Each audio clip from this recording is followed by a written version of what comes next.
I absolutely love this hut. It's the most fantastic place to work because it's away from the house, which I find crucial when you're writing. You don't want to be disturbed by anybody.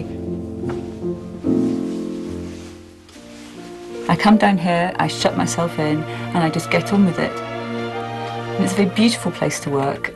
It's got lots of very jolly things in it, such as all my lovely lights and my pictures and lots of cushions and lots of places to sit. I want it to be comfortable and inviting. I didn't want to work in a sort of grey, miserable, awful place with sort of, you know, grey walls and lots of filing cabinets. I want it to be warm, and I want it to be sort of artistic feeling and just glamorous, because, you know, glamorous, funny novels is what I'm writing.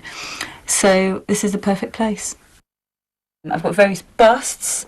I have a bust of Shakespeare who sits on the desk there, and he's really there to remind me that you just have to get on with it, because, you know, he, apart from being one of the greatest writers ever, he was a great bums on seats man. He knew all about getting down to it, buckling down to it, getting the words out, which is something that every writer has to do. So he's really there to remind me of that.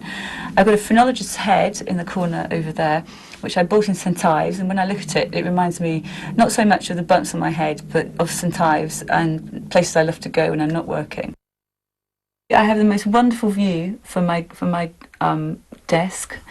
It's over the valley, and the interesting thing about this valley is that the place where I live had a connection with Charles Darwin, and his uncle used to live at the house, and so Darwin himself came to visit, and he was apparently very taken with the wild boar, which at the time were bred on the opposite side of the valley, and he remarked on the snorts that they made, the noise that they made, the squeals that they made. And interestingly, wild boar are still farmed across the valley, and I can occasionally hear them.